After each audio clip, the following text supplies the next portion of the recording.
आज हम डिसोल्यूशन का क्वेश्चन नंबर 3 कर रहे हैं और पेज नंबर है 239 का क्वेश्चन नंबर 3, जिसमें दिनेश, मंगेश और रमेश पार्टनर हैं। ठीक है, तो सबसे पहले आपको ओपनिंग बैलेंस सबका लिख लिया हमने। अब तीनों पार्टनर इंसॉल्वेंट इसमें हो रहे हैं। तीनों पार्टनर जब इंसॉल्वेंट होते हैं तो आपको हमेशा याद क्या रखना है कि आपको लायबिलिटी अकाउंट बनाना पड़ेगा, और इसमें दो लायबिलिटी है, क्रेडिटर्स और बिल पेबल। तो यहाँ पे मैंने एक छोटा सा बिल पेबल बनाया हुआ है और यहाँ पे क्रेडिटर अकाउंट है, डेफिशिएंसी अकाउंट है, बैंक अकाउंट है, रियलाइजेशन अकाउंट और पार्टनर अकाउंट। तो इस तरह से आपके पास पूरे अकाउंट रेडी हो जाने चाहिए और सभी के ओपनिंग बैलेंस हमने लिख दिए। हमेशा लायबिलिटी जो होता है वो क्रेडिट बैलेंस होता है, कैपिटल अकाउंट क्रेडिट बैलेंस होता है। ठीक है, तो ये इस हिसाब से हमने लिख लिया। एसेट हमेशा डेबिट बैलेंस होता है, इसलिए बैंक अकाउंट हमें डेबिट में लिखा है। ठीक है, तो ये क्लैरिटी रखना, नहीं तो बोलोगे सर आप कोई अकाउंट डेबिट लिखते हो, कोई अकाउंट क्रेडिट लिखते हो। तो रीजन ये है, एसेट हमेशा डेबिट बैलेंस होता है इसलिए उसका अमाउंट डेबिट में जाता है, और लायबिलिटी हमेशा क्रेडिट बैलेंस होता है इसलिए उसका क्रेडिट में जाता है। ये बेसिक चीजें हैं। अच्छा, अब क्वेश्चन में देखते हैं कि क्या रेशियो दिया है। 2:2:1 इज द रेशियो। तीनों का रेशियो आपको 2:2:1 दिया है। ठीक है, आगे बैलेंस शीट में हमारे पास अब सबसे पहला जो स्टेप है एसेट को ट्रांसफर करना, सबसे पहले वही कर लेते हैं। लायबिलिटी को ट्रांसफर नहीं करना है क्योंकि उसका अलग से अकाउंट बना हुआ है। ठीक है, तो चलिए फटाफट एसेट को ट्रांसफर करते हैं। एंट्री क्या बनेगी?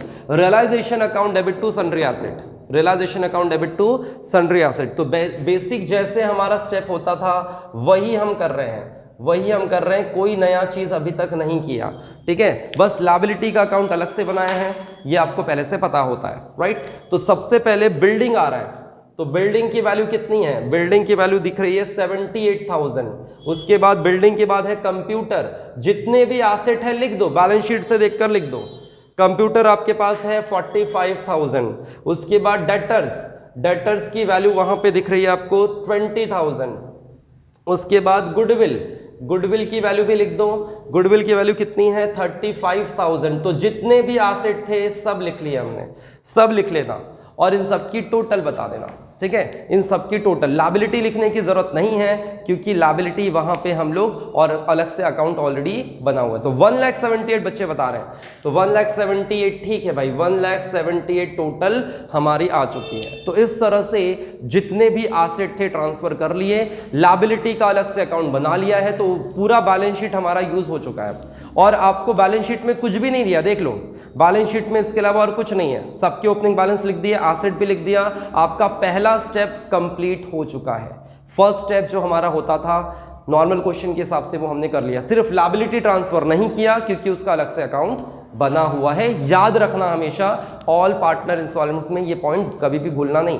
ठीक है, इसलिए क्वेश्चन शुरू करने के पहले सबसे पहले पूरा क्वेश्चन आपको पढ़ना जरूरी है एग्जाम के दौरान, उसके बिना क्वेश्चन नहीं शुरू करना, ये ध्यान रखना हमेशा। अब नीचे बैलेंस शीट के नीचे पढ़ते हैं क्या दिया है। Firm was dissolve and the above following result should be realised. Asset realise की बात पहले पॉइंट आ रही है। एसेट रियलाइज किया, बिल्डिंग को 40,000 बेचकर पैसा आया। उसके बाद कंप्यूटर का 30,000 बेचकर पैसा आया, डेटर्स का 10,000 बेचकर पैसा आया। मतलब तीनों एसेट बेचकर आपके पास कुछ ना कुछ पैसे रिलीज हुए। पैसा जब आता है तो एंट्री क्या बनती है? Bank account debit to realisation account credit. ठीक है, यही एंट्री बनती है, हमेशा यही रहेगी, चाहे पार्टनर इंसॉल्वेंट हो चाहे ना हो, हमेशा यही एंट्री होती है। फर्स्ट क्वेश्चन से हम यही एंट्री करते आ रहे हैं, एसेट बेचने की एंट्री यही। तो इसमें कोई तब्दीली नहीं हुई है। बैंक अकाउंट में डेबिट साइड क्या लिखोगे? रियलाइजेशन नाम से, और रियलाइजेशन में क्रेडिट साइड क्या लिखोगे? बैंक के नाम से। एंट्री क्या है समझ लेना, bank account debit to realisation account credit. ठीक है, तो बैंक में उन सब एसेट का नाम लिख लो। बिल्डिंग आपको 40 है, कंप्यूटर 30 है। बिल्डिंग 40,000 में गया, कंप्यूटर आपका 30,000 में वहां पे सेल आउट हो चुका है। कंप्यूटर आपका 30,000 में गया। उसके बाद डेटर्स के पैसे आपको रियलाइज हुए हैं सिर्फ 10,000 रुपए। तो कुल मिलाकर टोटल पैसा आपके पास कितना है? 80,000 आपके पास एसेट बेचकर पैसा आ चुका है। और यहां पे ब्रैकेट में लिख देते हैं asset realised.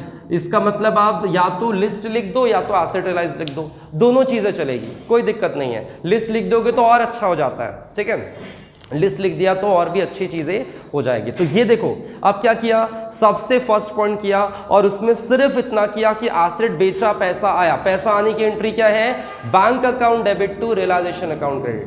Bank account debit realisation account credit. इतना किया है, इसमें कोई दिक्कत किसी को नहीं होनी चाहिए। अब सेकंड पॉइंट की ओर बढ़ते हैं। सेकंड पॉइंट क्या कहता है? रियलाइजेशन एक्सपेंसेस 2000 रुपीज, मतलब बिजनेस को जब बंद करना था, उसको बंद करने के लिए कुछ 2000 रुपए के खर्चे हो रहे। कौन पे करेगा? फर्म पे करेगी। फर्म पे करेगी तो एंट्री क्या होगी? फर्म पे करेगी तो एंट्री होगी realisation account debit to bank account, realisation account debit to bank, और एक्सपेंसेस वहां पे लिख दो 2000 रुपए। एक्सपेंसेस कितने पे किए जा रहे हैं? 2000 रुपए। दूसरा इंपैक्ट कहां जाएगा? क्या होगी एंट्री? Realisation to bank. क्या बोला जा रहा है? Realisation account debit to bank account. तो रियलाइजेशन को डेबिट हुआ, बैंक को क्रेडिट कर दो। क्या नाम से? रियलाइजेशन नाम से। बैंक को क्रेडिट करो रियलाइजेशन नाम से, और एक्सपेंसेस लिख देना। ठीक है, एक्सपेंसेस का खर्चा 2000 रुपए, ये बिजनेस को रियलाइज करने के लिए खर्चा हुआ, तो वो हमने लिख दिया। ठीक है, चलिए अब ये भी पॉइंट हो चुका है, अब ये भी हो गया। अब नेक्स्ट पॉइंट पढ़ते हैं। नेक्स्ट पॉइंट देखो क्या दिया। थर्ड पॉइंट के बारे में क्या बोला जा रहा है? ऑल पार्टनर इंसॉल्वेंट, सबके सब दिवालिया घोषित हो गए, कंगाल हो गए, रोड पे आ चुके हैं। ठीक है, और following amount was recovered from Dinesh and Mangesh, मतलब उनके एसेट बिके, कुछ पैसा मिला है, मतलब उनको पूरा गरीब करके कुछ पैसे मिले, उसकी एंट्री आपको करनी पड़ेगी। सारे गरीब हो गए, देखो 2000 दोनों ने दिया है, बाकी सब रोड पे आ चुके हैं। तो 2000 जो पैसे मिल रहे हैं मंगेश और दिनेश से, उसको हम बैंक में ट्रांसफर करेंगे। क्या होगी एंट्री? बैंक में पैसा आ रहा है, जैसे एसेट बेचते पैसा आता है, बैंक अकाउंट डेबिट करते हैं। यहाँ पे पार्टनर्स के प्रॉपर्टी बेचकर पैसा आया है, कोर्ट ने उसको बिकवाया होगा, ये मानकर चलना। सभी जो कोर्ट के जो ऑफिसर आए होंगे, उन्होंने उनके बिजनेस के एसेट बेचे, पैसा आया। पैसा उनके हाथ में नहीं जाता, बात समझ लो, पैसा ऑफिसर के हाथ में जाता है। फिर इन लोगों की प्रॉपर्टी बिकेगी, पैसा आया, पैसा ऑफिसर के हाथ में गया, और वो लोग फिर लायबिलिटी पे करते हैं। पार्टनर पे नहीं करते इसमें, वो लोग लायबिलिटी पे करते हैं। तो पैसा कितना आया? दिनेश का 2000, मंगेश का 2000। तो भाई एंट्री क्या होगी? Bank account debit to Dinesh capital account, Dinesh capital 2000 और मंगेश कैपिटल भी 2000। तो भाई दोनों का नाम लिख दिया, 2000 रुपए दोनों के प्रॉपर्टी से बिक कर आए। एंट्री क्या बनी? Bank account debit to partner capital account credit, bank to partner. क्या होगी? Bank account debit to partner. तो पार्टनर को क्रेडिट करोगे क्या नाम से? बैंक नाम से, और दिनेश के अकाउंट में 2000, मंगेश के अकाउंट में 2000। तो पैसे आने की एंट्री पार्टनर दे रहे हैं, मतलब उनकी प्रॉपर्टी बेचकर पैसा आ रहा है, तो पार्टनर में ही जाएगा। तो दूसरा इंपैक्ट यहाँ, पहला इंपैक्ट आपका यहाँ गया। क्लियर है पॉइंट? यहाँ तक कोई दिक्कत नहीं है, और यहीं तक तो पॉइंट था, और देखो आगे खत्म हो गया पॉइंट। मतलब एडजस्टमेंट में यहीं तक दिया था, और भूल के भी लायबिलिटी पे नहीं करना अभी, क्योंकि सारे पार्टनर इंसॉल्वेंट हुए हैं, सारे पार्टनर की हमने यहाँ पे मतलब लायबिलिटी का अकाउंट बनाया हुआ है। तो ऑफकोर्स आपको सबसे लास्ट में उसको पे आउट करना है। अब आपको पहला स्टेप आप क्या करोगे? अब एक एक अकाउंट क्लोज करना शुरू करना पड़ेगा। ठीक है, तब हमें पता चलेगा कि एग्जैक्टली अब कौन सी चीजें बची होगी। फिर तो सबसे पहले कौन सा अकाउंट क्लोज करोगे? Realisation account. तो रियलाइजेशन में देखो भाई क्या है, और कुछ पॉइंट बचा तो नहीं है? देख लो, चेक कर लो, और कोई पॉइंट मुझे नहीं लगता कि अब बचा होगा। तो अब आप लोग टोटल करो और देखो कि कितना आंसर एग्जैक्टली आता है। चेक करो भाई, यहां पे देखो कितना आ रहा है 1,80,000, और यहां पे कितना है 80। इसका मतलब डिफरेंस कितना आएगा? 1 लाख रुपीज। 1,80,000 इस साइड का बड़ा है, और 80,000 अगर हम उसमें से माइनस करते हैं तो 1 लाख रुपए बचता है। वो जो 1 लाख रुपए है वो क्या है एग्जैक्टली? वो है हमारा लॉस। ये लॉस आया, ये लॉस हम तीनों में उनके रेशियो में बांट लेंगे। तीनों का नाम लिख दो, दिनेश, मंगेश और जो भी पार्टनर के नाम है उनके नाम लिखकर ये 1 लाख रुपए इनके रेशियो में आप डिस्ट्रीब्यूट कर दोगे। ठीक है, तो हाँ भाई बच्चे बता रहे 40, 40 और 20,000 आ रहा है सर। 40,000 फर्स्ट का दिनेश को मिलना है। रेशियो में आपको बांटना आता है? रेशियो में बांटना आता है कि नहीं आता है? तो रेशियो में बांटना आना चाहिए भाई। अब तो लास्ट क्वेश्चन पे आगे, रेशियो में बांटना आना ही चाहिए। तो ये रेशियो में हमने डिस्ट्रीब्यूट किया। इसकी एंट्री क्या बनी? Partner account debit, partner account debit, realisation account credit. Realisation में क्रेडिट हो चुका है, पार्टनर में डेबिट करना बचा है, तो कर लो, पार्टनर को डेबिट कर लो। क्या नाम से करोगे? रियलाइजेशन नाम से। क्या नाम से करोगे? रियलाइजेशन नाम से। 40,000, 40,000 और 20,000। तो इस तरह से हमने पार्टनर के अकाउंट में बैलेंस ट्रांसफर कर दिया। ठीक है, रियलाइजेशन का बैलेंस ट्रांसफर हो जाएगा। अब ये तो हो चुके हैं कंगाल, तो इनका पैसा बैंक में जाएगा क्या? नहीं जाएगा। इनका बैलेंस कहाँ जाएगा? अब डेफिशिएंसी में, इनका बैलेंस डेफिशिएंसी में ट्रांसफर कर दोगे तो पार्टनर को अब बैलेंस करना शुरू कर सकते हैं आप लोग। पार्टनर को बैलेंस करो, इसका जो भी बैलेंस आएगा सब डेफिशिएंसी में ट्रांसफर करना है।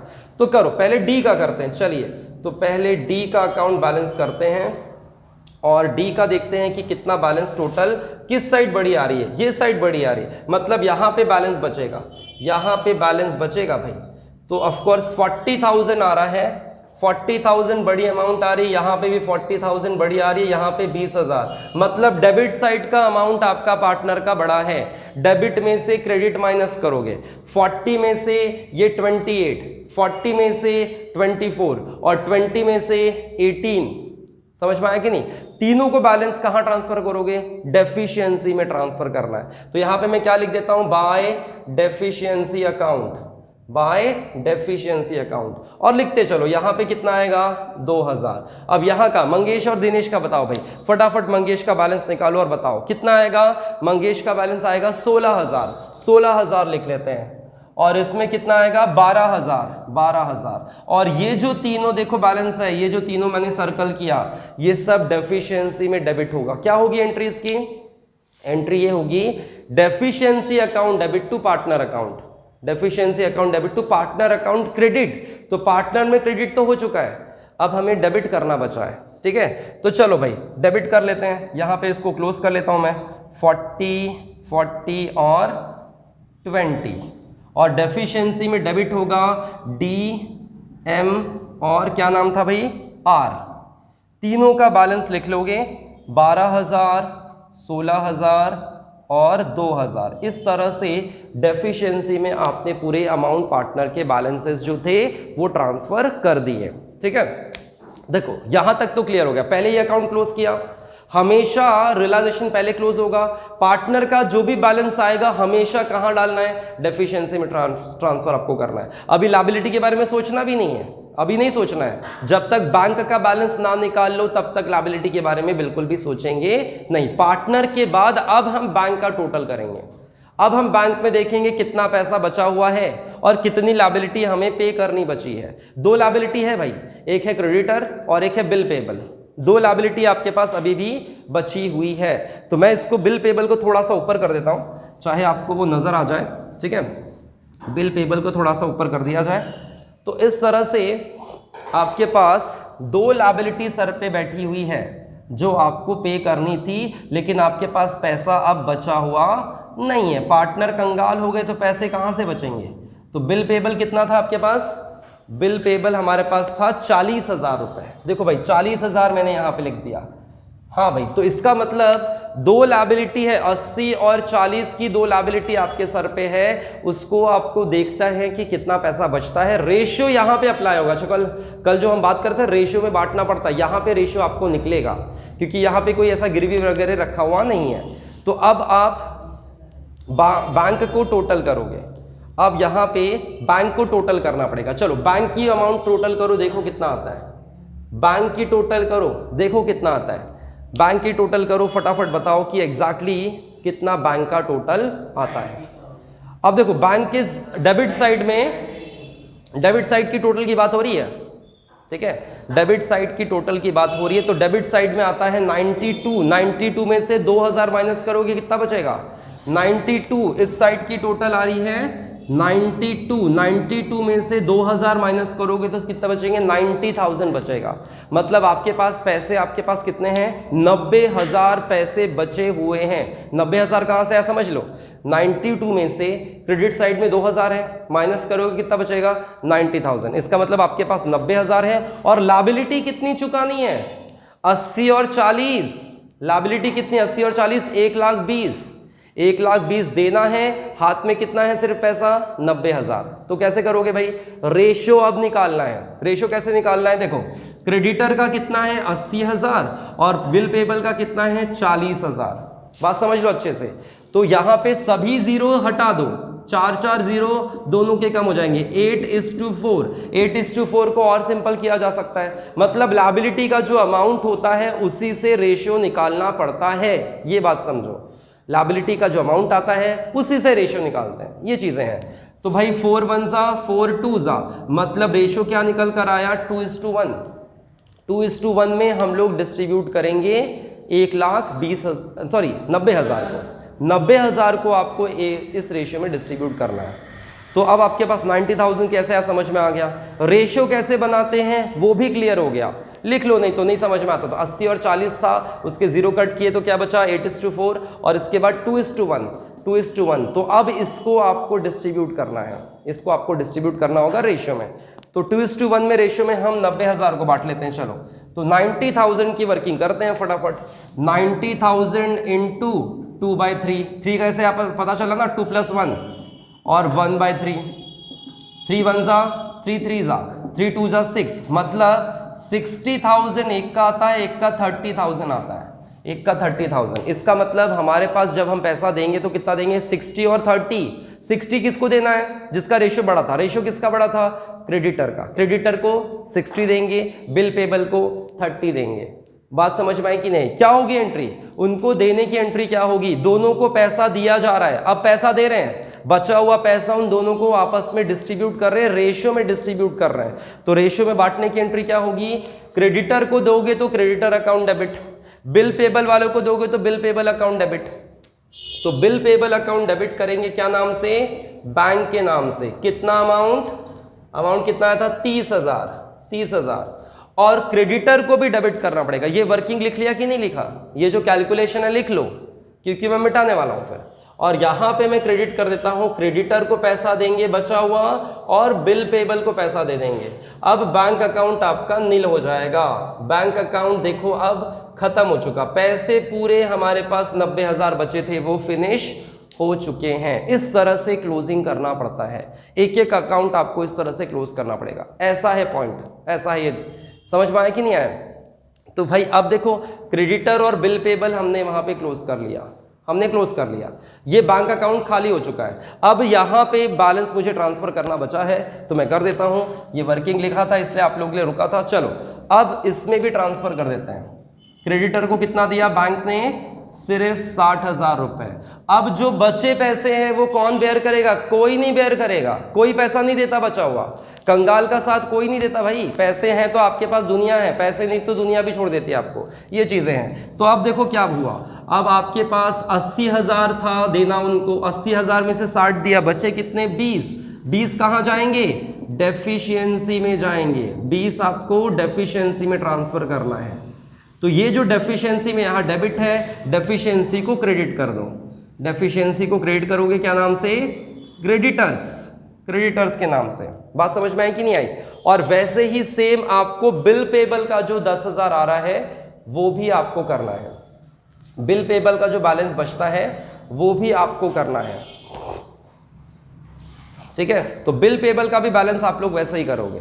मतलब देखो यहाँ पे 20,000 बचे थे जो हम दे नहीं पाए, तो इसका बैलेंस कहाँ जाएगा, डेफिशिएंसी में। और वैसे ही बिल पेबल का भी बैलेंस 10,000 बचेगा, 10,000 यहाँ पे भी डेफिशिएंसी में ट्रांसफर कर दोगे और बिल पेबल आपका टैली हो जाएगा। बिल पेबल 40-40 हो जाएगा। जो 10,000 बचेंगे वो कहाँ ट्रांसफर करोगे, डेफिशिएंसी में। डेफिशिएंसी कहाँ है भाई, हाँ यहाँ है। बिल पेबल यहाँ पे भी लिख लो, 10,000 रुपए यहाँ पे भी आ गए। और अब चेक करो क्या डेफिशिएंसी अकाउंट टैली हो रहा है क्या। अगर डेफिशिएंसी अकाउंट टैली होता है तो भाई आंसर सही है, नहीं होता है तो गलत है। चेक करो 30,000 दोनों तरफ आ रहा है कि नहीं आ रहा है, चेक करो 30,000 आ रहा है, इसका मतलब अब आपका आंसर कंप्लीट हो चुका है। तो डेफिशिएंसी अकाउंट 30 से टैली हो रहा है, 30,000 से। यही तो करना था, यही लास्ट में टैली होता है आराम से। यही होता है जब सारे पार्टनर इंसॉल्वेंट होते हैं, तब ऐसा ही पॉइंट आता है। स्टेप बाय स्टेप सीखो कि सबसे पहले रियलाइजेशन अकाउंट क्लोज होता है, उसके बाद पार्टनर अकाउंट, उसके बाद फिर हम क्या करते हैं, बैंक अकाउंट। बैंक अकाउंट में जो पैसे बचते हैं, 2 लायबिलिटी अगर है तो रेशियो बनाओ, बांट दो, और एक ही है तो पूरा पैसा उठाकर दे दो उसको। अगर सिर्फ यहाँ पे क्रेडिटर होता तो बैंक में जो भी पैसे बचते उसको दे देते, फिर उसको पूरा पैसा दे देते। और अगर कम हो जाए फिर भी तो उसका बैलेंस कहाँ जाएगा, डेफिशिएंसी में। पार्टनर का बैलेंस डेफिशिएंसी में, मतलब डेफिशिएंसी यहाँ पे छूटने वाला नहीं है। जिसका भी जो भी बैलेंस आए सब डेफिशिएंसी में ट्रांसफर करना है और लास्ट में डेफिशिएंसी ऑटोमेटिकली टैली होना चाहिए, इसका ध्यान आपको रखना पड़ेगा। तो ये था पूरा आपका क्वेश्चन, जो फटाफट देख लो। बिल पेबल आपको जो दिख रहा है सबको बिल पेबल ना, हाँ ये देखो बिल पेबल ऐसा था जो हमारा क्लोज हुआ और इसमें हमने पूरा बैलेंस कवर किया और फिर डेफिशिएंसी अकाउंट आपका वहां पे टैली होगा कितने से 30,000 से टैली होगा। तो इस तरह से क्वेश्चन आपका कंप्लीट होता है। ठीक है, देखो भाई आप कोई दिक्कत है तो फटाफट पूछ सकते हो। ठीक है।